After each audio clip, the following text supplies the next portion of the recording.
Hello everyone, welcome to my channel. मैं हूं आपकी होस्ट रश्मि। सब्जियों का भी सीज़न शुरू हो गया है, तो आज मैं आप लोगों को टमाटर के बारे में बताऊंगी।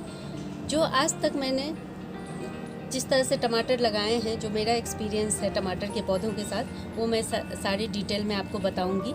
तो आइए चलते हैं हमारी वीडियो में। हम जो टमाटर का प्लांट लगाने जा रहे हैं, उसके लिए सबसे पहले हम मिट्टी कैसी रखेंगे, आइए ये देखते हैं। यहाँ पे मैंने ये मिट्टी का कैसे हमें कितने प्रोपोर्शन में तैयार करनी है और क्या रखनी है, वो मैंने बताया है। ये हमारे गार्डन की 60% सॉइल है और ये मैं जो कंपोस्ट बनाती हूँ खुद का घर में, ये काफ़ी पुराना मेरा कंपोस्ट है और ये काऊ डंग मैन्योर है। हमें इन तीनों को मिला करके अपनी मिट्टी तैयार करनी है, बहुत ज़्यादा कुछ नहीं करना है। 60% जब कोई भी ऑर्डिनरी आपके पास जो भी मिट्टी हो उसका इस्तेमाल करें। और किचन वेस्ट से ये बनी हुई खाद है, लेकिन आप इसकी जगह वर्मी कंपोस्ट का इस्तेमाल कर सकते हैं।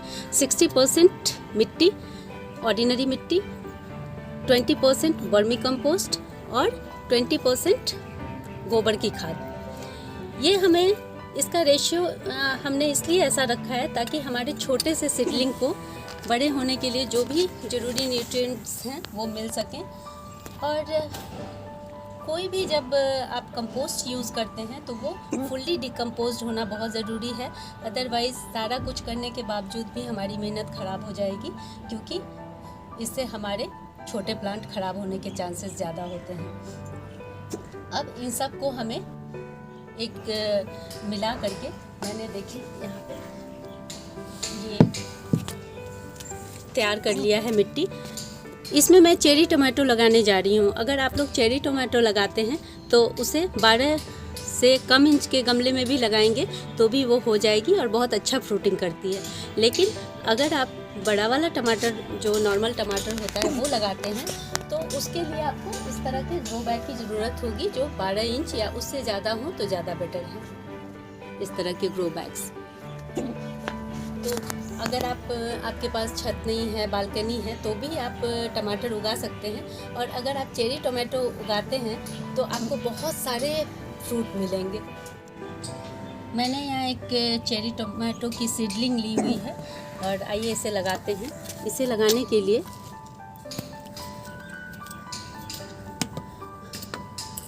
ये हमारा प्लांट बहुत छोटा है, इसलिए हम हल्दी का इस्तेमाल करेंगे। चारों तरफ हल्दी या सिनेमन पाउडर आप इसके चारों तरफ मिट्टी में डाल दें, गड्ढा करके, और उसमें अपने रूट बॉल को या जो भी प्लांट है आपके पास उसको डाल दें।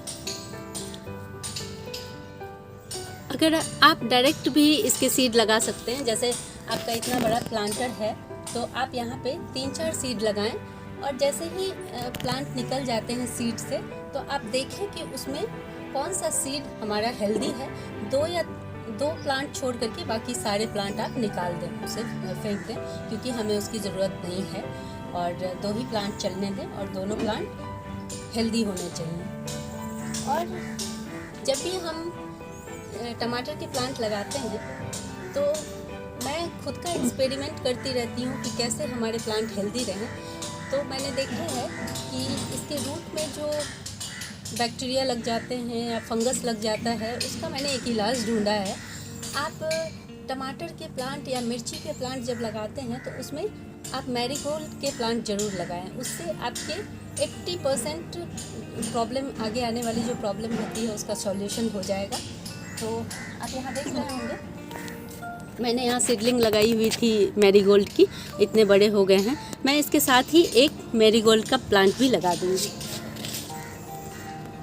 आप देखें 1 या 2 मैरीगोल्ड के प्लांट इस तरह से लगा दें आप साइड में। इसके दोनों साथ साथ ही चलते जाएंगे और इससे 2 बेनिफिट होंगे। एक तो इसकी जड़ों में जो कीड़े लगते हैं उससे ये प्लांट आपका बचा रहेगा, और दूसरा है कि जब ये फ्रूटिंग करेगा उस वक्त ये भी अपने फ्लावरिंग पे होगा और आपके जितने भी टमाटर के फ्लावर होंगे सब फ्रूट में तकरीबन कन्वर्ट होंगे, क्योंकि आपका पॉलिनेशन बहुत अच्छा होगा। इसलिए आप लोग मैरीगोल्ड का प्लांट ज़रूर लगाएं और इस तरह से अपनी पौध को तैयार करें। आप यहाँ मेरे चेरी टोमेटो का प्लांट देख रहे हैं जो मैंने अभी आपको लगाना बताया था। आज से करीब 1.5 महीने पहले मैंने ये प्लांट लगाया था और आप देखें कितनी तेज़ इसकी ग्रोथ हुई है और कितना बढ़िया ग्रोथ हुआ है। और जिस मेथड से मैंने आपको बताया है सेम उसी मेथड से ये प्लांट भी ग्रो किया हुआ है। और आप इसके बंच में देखें तकरीबन हर फ्लावर फ्रूटिंग में कन्वर्ट हुआ है। देखिए अभी ये और बड़े होंगे, अभी ये थोड़े छोटे छोटे हैं, लेकिन आप देखेंगे कि इस तरह से इनकी फ्रूटिंग हुई है। ये देखें, और जब ये रेड हो जाएंगे, रेड कलर के, तो ये दिखने में भी बहुत सुंदर होते हैं और आप इनका इस्तेमाल घर में भी सलाद में और सब्जियों में कर सकते हैं। इसलिए भी ये मल्टीपर्पज़ के लिए है, दिखने में भी गार्डन को भी खूबसूरत बनाते हैं और खाने में भी इस्तेमाल होते हैं। तो आप यहाँ पे देखें, आप जब भी टमाटर का प्लांट लगाएं तो उसमें बहुत ज़्यादा नहीं तो एक इस तरह के स्टिक ज़रूर लगाएं। इस तरह की लकड़ी या कोई भी जो सहारा देने वाली चीज़ अगर 3-4 नहीं हो आपके पास अवेलेबल तो एक ही लगाएं, लेकिन इसको टाई करना ना भूलें। जैसे आप देखें मैंने इसको जैसे जैसे ये ऊपर की तरफ बढ़ता गया है इसके स्टेम को लेकर के इसमें बांधते गई हूँ शुरू से ही। इसी वजह से ये नीचे की तरफ नहीं गिरा और अच्छे से इसकी ग्रोथ हो रही है। अब ये देखिए इतने फ्रूटिंग होने के बाद इनको सहारे की बहुत ज़रूरत होती है, नहीं तो वो नीचे की तरफ गिरने लगते हैं। आप देखें यहाँ इस स्टेम को मैंने ऊपर नहीं चढ़ाया है, तो ये देखिए कैसे नीचे की तरफ गिर रहे हैं। इसको भी सपोर्ट की ज़रूरत है। जो भी आपके स्टेम बाहर की तरफ निकले उसको इस तरह से सपोर्ट दे करके आप ऊपर को चढ़ा दें, ये बढ़ते रहेंगे और फ्रूटिंग करते रहेंगे। देखें कितनी सारी फ्रूटिंग है इसमें। और एक और चीज़, इसको इंटरवल 15 डे के इंटरवल में लगाएं। जैसे आपने सीडलिंग लगा दिया, आप कुछ प्लांट को 15 दिन पहले लगाएं, कुछ को 15 दिन बाद लगाएं। इससे थ्रू आउट पूरे सीजन आपको फ्रूटिंग मिलती रहेगी, क्योंकि हमारा जब ये प्लांट पुराना हो जाएगा तो इसकी फ्रूटिंग कम हो जाएगी, ना के बराबर हो जाएगी। तब आपका जो पहले आपने बैग में जो प्लांट लगाया हुआ होगा वो स्टार्ट हो जाएगी। तो ऐसे कर करके आपका वो चलता रहेगा और पूरे मार्च तक आपको फ्रूटिंग मिलती रहेगी। और सबसे एक इम्पॉर्टेंट बात मैं आपको टमाटर के लिए बता दूं कि इसको एसिडिक मिट्टी बहुत पसंद है।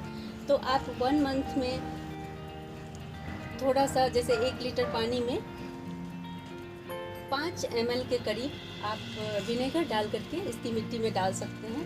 इससे भी इसकी फ्रूटिंग बहुत अच्छी होती है। अमाउंट का ज़रूर ध्यान रखें, अमाउंट ज़्यादा नहीं होना चाहिए। और इस पे पेस्ट का अटैक इस पे भी बहुत ज़्यादा होता है। तो मैं तो घर की चीज़ों से ही सारा कुछ कोशिश करती हूँ कि कंट्रोल में आ जाए।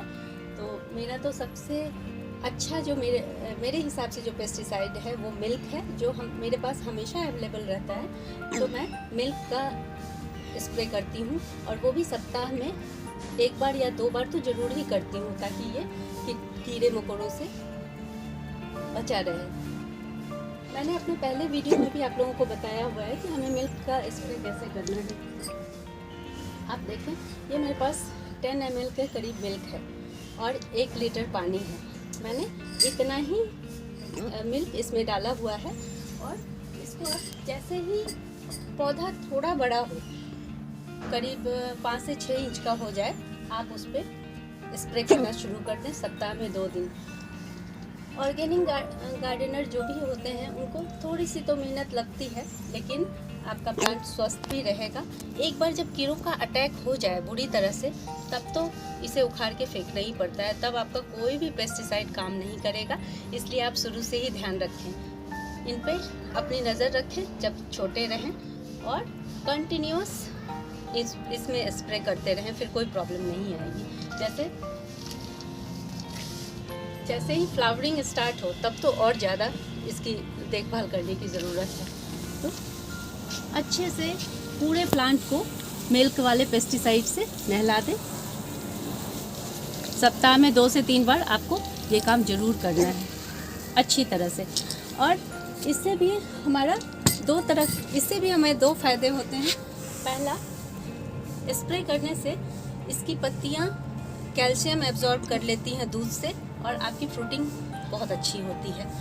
और टमाटर और मिर्ची दोनों प्लांट को कैल्शियम की भी नीड होती है। अगर इसमें कैल्शियम डेफिशिएंसी हो जाएगी तो आपका प्लांट ब्लैक होने लगेगा, ब्राउन होने लगेगा, ये फटने लगते हैं। आपके जो फ्रूट्स जो बनेंगे वो टाइम से पहले ही फटने लगेंगे। तो मैंने देखा है कि इसका स्प्रे करने से भी आपका प्लांट सुरक्षित हो जाता है। और आप चाहें तो इसको मिट्टी में भी इस पानी को, मिल्क वाले पानी को सप्ताह में एक आध बार थोड़ा सा ऐड कर सकते हैं। तो ये रही हमारे पूरे प्लांट की केयर। सेम इसी तरह से आप बड़े टमाटर को भी कर सकते हैं। सिर्फ उसमें एक ही चीज़ हमें ध्यान रखना है कि हमें कंटेनर थोड़ा बड़ा लेना है। मैं आपको दिखा देती हूँ कि मैंने बड़े कंटेनर में 2 प्लांट लगाए हैं और वो दिखाती हूँ मैं कि वो कैसे चल रहे हैं। यहाँ पे आप लोग देख सकते हैं, ये मैंने 2 प्लांट लगाए हैं बड़े वाले टमाटर के और ये बहुत अच्छे चल रहे हैं। सीड से ही मैंने इसे उगाया है। इसमें 3-4 सीड रखे थे मैंने और ये 2 प्लांट मैंने रख छोड़े हैं, बाकी सब मैंने हटा दिए हैं। और ये 18 इंच का कंटेनर है। जैसे ही ये पौधे थोड़े बड़े होंगे मैं इसमें 2-3 लकड़ियाँ लगा दूँगी ताकि ये फैल के उन पर चढ़ सकें। और जब इतने बड़े प्लांट आपके हो जाएं तभी से आप इनका ध्यान रखें कि इसमें कीड़े ना लगे। स्प्रे करते रहें और आपका प्लांट बढ़िया चलता रहेगा।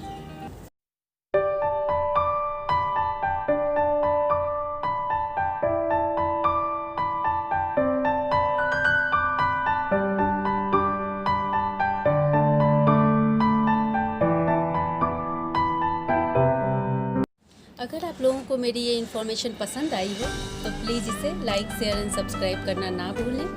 Leave nature, love nature. Thank you.